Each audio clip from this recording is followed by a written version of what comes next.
तो आप लोगों का स्वागत है आपके YouTube चैनल MCS बस्ती में। दोस्तों, जैसा कि आपको पता है कि हम लोग राजनीति विज्ञान के प्रवक्ता चयन परीक्षा 2011 के प्रश्न पत्रों को सॉल्व कर रहे हैं। आज हम लोग इसी सीरीज के आखिरी प्रश्न में पहुंचे हैं। दोस्तों, आखिरी श्रृंखला है ये, हमारी 20-22 क्वेश्चन की श्रृंखला है, जिसमें ये करने के बाद हम लोग 2011 के प्रश्न पत्रों को पूरी तरह से सॉल्व कर लेंगे।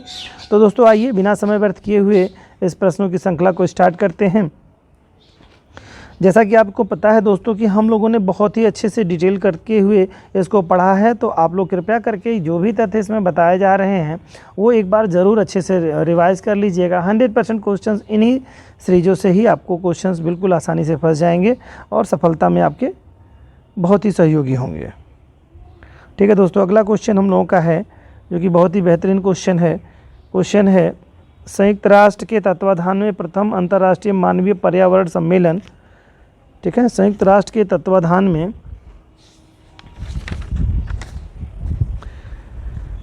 प्रथम अंतर्राष्ट्रीय मानवीय पर्यावरण सम्मेलन किस वर्ष आयोजित किया गया? ठीक है,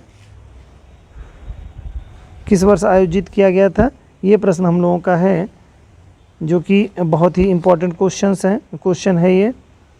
तो आप लोगों को देखना होगा कि किस वर्ष ये किया गया है। तो ऑप्शन के आधार पे आप देखें कि ऑप्शन में दे रहा है 1972 में कह रहा है आपका। संयुक्त राष्ट्र तत्वाधान में प्रथम अंतर्राष्ट्रीय मानवीय पर्यावरण सम्मेलन का आयोजन किस वर्ष किया गया था, ये क्वेश्चन आपका है। तो ये तो बहुत ही फेमस क्वेश्चन है। अंतर्राष्ट्रीय पर्यावरण सम्मेलन की बात कह रहा है। तो अंतर्राष्ट्रीय पर्यावरण सम्मेलन ये कि जो कि आपकी किस संदर्भ में आपको बताया गया है, ये तो आप इसके बारे में बहुत भली बात ही जान रहे होंगे। पहला क्वेश्चन आपका है 1972 में, ऑप्शन है 1972 में, दूसरा ऑप्शन 1982 में, तीसरा ऑप्शन है 1992 में और चौथा ऑप्शन है 2002 में। तो आपका जो है ये 1972 में हुआ है। स्टॉकहोम सम्मेलन के नाम से भी जाना जाता है, तो आप जान ही रहे होंगे दोस्तों। इस सम्मेलन का जो आयोजन किया गया था वो किया गया था 5 जून 1972 में किया गया था दोस्तों। और कहाँ पर किया गया था? स्टॉकहोम में इसका सम्मेलन किया गया था। ये प्रथम अंतर्राष्ट्रीय मानवीय पर्यावरण सम्मेलन था। क्या था? प्रथम मानवीय पर्यावरण ये सम्मेलन था, प्रथम मानवीय पर्यावरण सम्मेलन था। ठीक है, तो ये थोड़ा ध्यान रखिएगा दोस्तों इसमें से। और यहीं पर ही निर्धारित कर लिया गया था दोस्तों कि 5 जून को क्या है, पर्यावरण दिवस के रूप में मनाया जाएगा। तो ये फिर आपके लिए बहुत ही इंपॉर्टेंट है, यहीं से ही आपका पर्यावरण दिवस मनाया जाना शुरू हुआ है दोस्तों। नेक्स्ट क्वेश्चन है दोस्तों, निम्नलिखित में से कौन सा जोड़ा सुमेलित नहीं है? यहाँ पर आपको बताना है कि सुमेलित कौन सा नहीं है। तो 4 ऑप्शंस आपके दिए हुए हैं। इसमें दे रहा है, पहला विचारक एक तरफ दे रहा है, दूसरी तरफ पुस्तक है दोस्तों। पहला कह रहा है कार्ल मार्क्स की कौन सी पुस्तक है, इसके बारे में बताना है। फिलॉसफी ऑफ पॉवर्टी, ये क्या कार्ल मार्क्स की पुस्तक है? तो ये philosophy of poverty Karl Marx की पुस्तक नहीं है, बल्कि प्रोंदो की पुस्तक है दोस्तों। ये देख लीजिएगा, यहाँ पर किसकी पुस्तक है? प्रोंदो की पुस्तक है। ये पुस्तक जो है बहुत ही इम्पोर्टेंट पुस्तक है आपकी।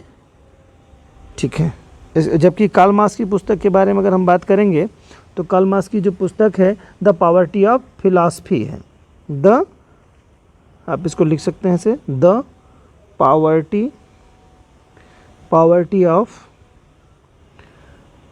Philosophy, the poverty of philosophy, ये पुस्तक किसकी? कार्ल मार्क्स की पुस्तक है। ठीक है, और इसके अलावा जो है माओ से तुंग की जो पुस्तक आपकी है अ न्यू डेमोक्रेसी, ये इनकी पुस्तक है, बिल्कुल सही है, हम दे रहा। लेनिन की पुस्तक है स्टेट एंड रेवोल्यूशन, ये भी पुस्तक बहुत ही इम्पोर्टेंट है। और मैकाइवर हैं ये महोदय, इनको लिखा गया है यहाँ पे मैकीवर लिखा है, मैकाइवर की जो पुस्तक है द वेव ऑफ गवर्नमेंट, ये भी बिल्कुल पुस्तक सही है। तो दोस्तों ये सुमेलित हो चुका है। नेक्स्ट क्वेश्चन की तरफ चलते हैं दोस्तों। प्रसिद्ध विद्वान मॉरिस जोन्स ने भारतीय राजनीति की 3 शैलियों का उल्लेख किया, इनमें से कौन सी एक नहीं है? ठीक है, कौन सी शैली नहीं? तो समाजवादी, परंपरागत, आधुनिक और संतवादी शैलियों में से पहली जो शैली है समाजवादी शैली, ये किसकी? मॉरिस जॉनसन की नहीं है। ठीक है, मॉरिस जॉनसन की 3 शैलियाँ रही हैं और मॉरिस जॉनसन ने अपनी पुस्तक the government and politics of India, ये इनकी पुस्तक है the government and politics of India, ये मॉरिस जॉनसन की पुस्तक है, याद कर लीजिएगा दोस्तों, ये इंपॉर्टेंट पुस्तक आपकी है।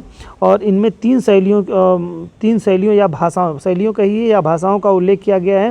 पहला है आधुनिक राजनीतिक भाषा, ठीक है, आधुनिक राजनीतिक भाषा के बारे में उल्लेख किया गया है। दूसरा है राजनीतिक परंपरागत भाषा, ठीक है, राजनीतिक परंपरागत भाषा का उल्लेख किया गया है। और तीसरा किया गया है राजनीति की सामंतवादी भाषा। तो ये तीन चीज़ों का उल्लेख तो उन्होंने किया है दोस्तों। चौथा है समाजवादी, जो कि नहीं किया है, तो ऑप्शन ये बिल्कुल यही हो जाएगा आपको, ठीक है। ओके दोस्तों, नेक्स्ट क्वेश्चन की तरफ चलते हैं मित्रों। संयुक्त राष्ट्र महासभा द्वारा किस वर्ष अंतर्राष्ट्रीय अर्थव्यवस्था का प्रस्ताव पारित किया गया था, ठीक है, प्रस्ताव कब 1974 में किया गया था दोस्तों। ये बात देखिए, तथ्य कहीं दे रहा होगा, पहला ऑप्शन आपका 1974 में संयुक्त महासभा द्वारा अंतर्राष्ट्रीय अर्थव्यवस्था का प्रस्ताव पारित किया गया था 1974 में। नेक्स्ट क्वेश्चन है दोस्तों, उत्तर शीत युद्ध की वैश्विक व्यवस्था के संदर्भ में इतिहास के अंत की धारणा का प्रतिपादन किसने किया था। इतिहास के अंत की धारणा का प्रतिपादन जो है फ्रांसिस फुकुयामा ने किया था दोस्तों। फ्रांसिस फुकुयामा ने ये किया था, इतिहास के अंत की धारणा का प्रतिपादन जो है फ्रांसिस फुकुयामा ने किया था। और सोवियत संघ के पतन के बाद शीत युद्ध का जो अंत हो गया, ठीक है, ये बात आपको पता होगी कि शीत युद्ध के बाद में सोवियत संघ का 1991 में 1991 में सोवियत संघ का विघटन हो गया था।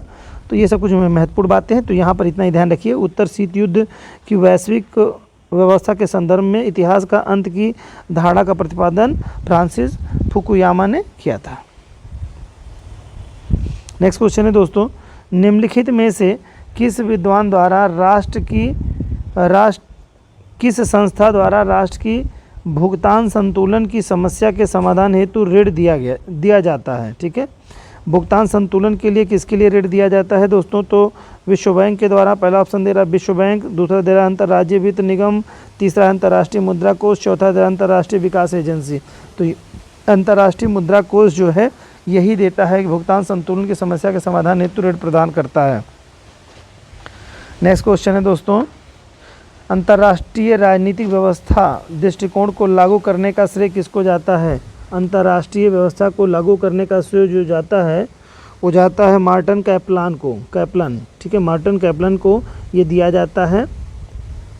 और अंतर्राष्ट्रीय राजनीति के संदर्भ में की व्यवस्था के सिद्धांत के लिए 6 सोपान कैप्लन ने प्रतिपादित किए हैं। कैप्लन ने 6 सिद्धांत प्रतिपादित किए हैं, ठीक है। एक तो पहला है आपका शक्ति संतुलन का सिद्धांत, शिथिल द्विध्रुवीय व्यवस्था का सिद्धांत, दृढ़ द्विध्रुवीय व्यवस्था का सिद्धांत दिया है, सार्वभौमिक कर्ता का सिद्धांत दिया इन्होंने, अंतर्राष्ट्रीय सोपानी व्यवस्था का सिद्धांत दिया, और लास्ट जो छठा दिया है इनका वीटो, ठीक है। ये 6 सिद्धांत इन्होंने दिए हैं, तो 6 बातें ध्यान रखिएगा। अंतर्राष्ट्रीय राजनीतिक व्यवस्था को दृष्टिकोण को लागू करने का श्रेय किसे जाता है, तो मार्टिन कैप्लन को लागू होता जाता है दोस्तों। बी ऑप्शन आपका करेक्ट आंसर हो जाएगा। अगला क्वेश्चन दोस्तों, अंतर्राष्ट्रीय राजनीति के अध्ययन के लिए किसने निर्णय निर्माण सिद्धांत को लागू किया है, ठीक है, किसने निर्णय निर्माण सिद्धांत को लागू किया है, तो रिचर्ड स्नाइडर है दोस्तों। रिचर्ड स्नाइडर ने क्या किया है, निर्णय निर्माण सिद्धांत को लागू करने वाले रिचर्ड स्नाइडर हैं, ठीक है। अगला क्वेश्चन है दोस्तों, विकास प्रशासन, ये 2 बार हो गया दोस्तों। विकास प्रशासन शब्द होना चाहिए, विकास प्रशासन शब्द सबसे पहले किस विद्वान ने प्रतिपादित किया था, तो विकास सिद्धांत प्रतिपादन का UL गोस्वामी जी ने किया था, UL गोस्वामी जी, ठीक है। विकास शब्द का जो प्रयोग सबसे पहले जो है UL गोस्वामी ने किया था, जो कि भारतीय थे, ठीक है, UL गोस्वामी जी। और सॉरी दोस्त, ये तो UL गोस्वामी ऑप्शन 4 होगा दोस्तों, सॉरी, माफ़ी चाहेंगे आपसे, ठीक है। UL गोस्वामी हो जाए, ऑप्शन 4 हो जाएगा, UL गोस्वामी। यहाँ पर ये एक शब्द हट जाएगा यहाँ से, ठीक है। नेक्स्ट क्वेश्चन की तरफ चलते हैं दोस्तों, निर्णय निर्माण का इंक्रीमेंटल मॉडल किस विद्वान द्वारा दिया गया था। इंक्रीमेंटल मॉडल जो दिया गया था वो था चार्ल्स लिंडब्लॉम, ब्लॉम लिखा हुआ है यहाँ पे, ब्लॉम होना चाहिए, लिंडब्लॉम, तो ब्लॉम ये मात्रा नहीं देगा, ब्लॉम। चार्ल्स लिंडब्लॉम ने ये सिद्धांत दिया था, किसका, इंक्रीमेंट मॉडल सिद्धांत का प्रतिपादन करने वाले जो हैं वो ब्लॉम साहब हैं, चार्ल्स लिंडब्लॉम ने इसका दिया है। ठीक है, अगला क्वेश्चन है दोस्तों, लोक प्रशासन में अंगूर लता संचार किस प्रकार का संचार माना जाता है? लोक प्रशासन में अंगूर लता संचार किस प्रकार का संचार माना जाता है? तो अनौपचारिक संचार। ठीक है, कैसा संचार दोस्तों? अनौपचारिक संचार माना जाता है। अंगूर लता संचार जो है अनौपचारिक संचार माना जाता है। तो इतना इंपॉर्टेंट आपके लिए है दोस्तों। यहाँ पे नेक्स्ट क्वेश्चन है, निर्णय निर्माण का सीमित तार्किकता की अवधारणा का प्रतिपादन किसने किया है? निर्णय निर्माण की सीमित तार्किकता की अवधारणा का प्रतिपादन करने वाले जो है हर्बर्ट साइमन साहब हैं। Herbert Simon. ठीक है, हर्बर्ट साइमन, ऑप्शन 3 हो जाएगा करेक्ट आंसर। ठीक है, सीमित सक्रियता की अवधारणा का प्रतिपादन हर्बर्ट साइमन ने किया है। किसने? सीमित, इसी चीज़ को तार्किकता, सीमित तार्किकता की अवधारणा का प्रतिपादन हर्बर्ट साइमन ने किया है। नेक्स्ट क्वेश्चन है दोस्तों, 103 नंबर का क्वेश्चन जो है, नेतृत्व का आकस्मिक का सिद्धांत किसने दिया है? ठीक है, नेतृत्व का आकस्मिकता का सिद्धांत, आकस्मिकता होना चाहिए दोस्तों, आकस्मिकता का सिद्धांत किसने दिया था दोस्तों? तो ये F.E. डिफलर साहब ने दिया था। F.E. डिफलर, फिडलर है, सॉरी दोस्तों, F.E. Fiddler F.E. फिल्डर महोदय ने दिया है दोस्तों। F.E. फिल्डर शब्द ये गलत लिखा हुआ है दोस्तों, यहाँ पर होना चाहिए एक्चुअल में F.E. फिडलर होना चाहिए, फिर यही कारण था कंफ्यूज होने का। F.E. फिडलर साहब रहे हैं। ठीक है, तो नेतृत्व का आकस्मिकता का सिद्धांत देने वाले, नेतृत्व का आकस्मिकता सिद्धांत देने वाले F.E. फिडलर रहे हैं। ठीक है, नेक्स्ट क्वेश्चन है दोस्तों, किस देश ने स्वतंत्र नियामक आयोग का सर्वप्रथम गठन किया था? किस देश ने किया था? तो दोस्तों ये है अमेरिका। ठीक है, अमेरिका ने सबसे पहले स्वतंत्र नियामक आयोग का गठन करने वाला देश अमेरिका रहा है दोस्तों। नेक्स्ट क्वेश्चन आपका है, निम्नलिखित में से कौन भारत में लाइन अभिकरण है? कौन भारत में लाइन अभिकरण है? तो इसमें आप देखेंगे तो निदेशालय जो आपका है, निदेशालय जो आपका है, यह आपका एक लाइन अभिकरण है। बाकी के बारे में अगर हम बात करेंगे, लाइन को ही आप कहते हैं सूत्र अभिकरण भी, लाइन अभिकरण कहिए या कहिए इसको सूत्र अभिकरण। ठीक है, सूत्र अभिकरण कह रहा है कि अभिकरण है तो लाइन या सूत्र अभिकरण निदेशालय है, इसका उदाहरण है। और ठीक है, जबकि इसके अलावा जो आपको योजना आयोग है, संघ लोक सेवा आयोग और सचिवालय है, ये सब के कैसे हैं आपके? स्टाफ अभिकरण माने जाते हैं। स्टाफ या सूत्र इसी को कहा जाएगा दोस्तों, स्टाफ या नहीं, सूत्र तो लाइन को कहा जाएगा दोस्तों। सूत्र या लाइन अभिकरण एक अलग चीज़ है, जिसका मतलब जो है जिसमें निदेशालय आपका आता है, सूत्र और लाइन में निदेशालय आपका आएगा, और योजना आयोग, संघ लोक सेवा आयोग और सचिवालय ये सब स्टाफ अभिकरण के अंतर्गत आपके आएंगे। नेक्स्ट क्वेश्चन है दोस्तों, अभिप्रेरणा के क्षेत्र में आवश्यकता पर सोपान की धारणा का प्रतिपादन किसने किया है? ठीक है, तो इसके अब्राहम मैस्लो हैं इसके सिद्धांत के प्रतिपादक। कौन से सिद्धांत है? अभिप्रेरणा के क्षेत्र में आवश्यकता पर सोपान की धारणा का प्रतिपादन करने वाले अब्राहम मैस्लो साहब हैं। ठीक है, नेक्स्ट क्वेश्चन है 107 नंबर का क्वेश्चन है, निम्नलिखित क्वेश्चन है, निम्नलिखित में से कौन सा जोड़ा सुमेलित है? तो एक तरफ विद्वान दे रहा है दोस्तों, एक तरफ विद्वान दे रहा है, दूसरी तरफ पुस्तक दे रहा है, ये चीज़ें देखनी है।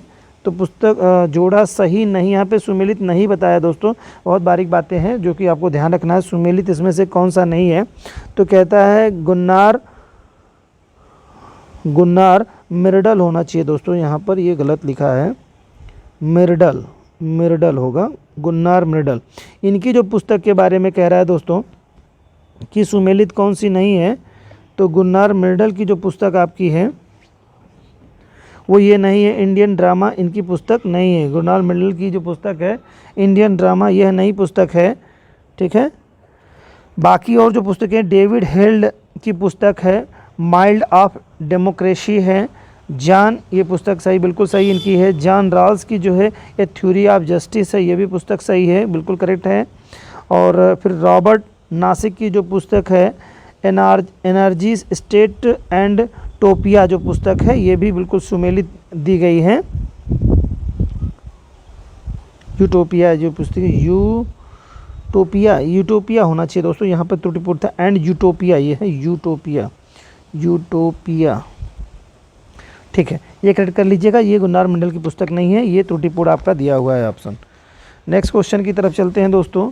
नेक्स्ट क्वेश्चन आपका है, नेक्स्ट क्वेश्चन है अंतर्राष्ट्रीय मुद्रा कोष से रिलेटेड आपका है। अंतर्राष्ट्रीय मुद्रा कोष से रिलेटेड आपका जो प्रश्न है वो क्या है, क्या कह रहा है? अभिकरण दे रहा है और मुख्यालय दे रहा है, सुमेलित नहीं है, यहाँ पर बताना आपको है सुमेलित नहीं है। तो क्या कह रहा है? अंतर्राष्ट्रीय मुद्रा कोष के बारे में बता रहा है। तो अंतर्राष्ट्रीय मुद्रा कोष का मुख्यालय न्यूयॉर्क नहीं है दोस्तों, वाशिंगटन डीसी है, ये तो आपको पता होगा, वाशिंगटन डीसी, ठीक है, जो कि राजधानी है अमेरिका की, यहाँ पर है। इसके अलावा यूनिसेफ का जो मुख्यालय है ये आपका न्यूयॉर्क में पड़ता है, ये भी त्रुटिपूर्ण दे रहा है, दोनों त्रुटिपूर्ण दे रहा है, सुमेलित नहीं है। तो दो चीज़ें सुमेलित नहीं हो जाएगा दोस्तों, ये न्यूयॉर्क हो जाएगा, न्यूयॉर्क, न्यूयॉर्क जो हो जाएगा इसका न्यूयॉर्क हो जाएगा। उसके बाद में दे रहा है कि अंतर्राष्ट्रीय परमाणु ऊर्जा एजेंसी का जो है वो क्या कह रहा है? वियना कह रहा है, बिल्कुल सही है, ये सही है आपका। यूनेस्को पेरिस में है, पेरिस, यूनेस्को पेरिस में बिल्कुल स्थित है, बिल्कुल ये है, ये मुख्यालय है, यूनेस्को का मुख्यालय पेरिस में, कहने का मतलब ये सही है। तो देखो यहाँ पर दो गलत किए हुए थे क्वेश्चन आपके, दोनों के आंसर आपको सही मिल गए। यहाँ पे यूनिसेफ का जो मुख्यालय है वो न्यूयॉर्क में है, ना कि लंदन में है, तो ये भी ऑप्शन, यानी ये क्वेश्चन ही पूरी तरह से गलत दिया गया था आपको, लेकिन कोई बात नहीं है, आपको पता चल गया। नेक्स्ट क्वेश्चन की तरफ चलते हैं दोस्तों। अगला क्वेश्चन आपका है, निम्नलिखित में से कौन सा जोड़ा सुमेलित नहीं है? ठीक है, निम्नलिखित में से कौन सा जोड़ा सुमेलित नहीं है? तो इसमें से आपको देखना है, ये सुमेलित नहीं है, निम्न से बोला क्वेश्चन आपका ये है, कौन सा जोड़ा सुमेलित नहीं है?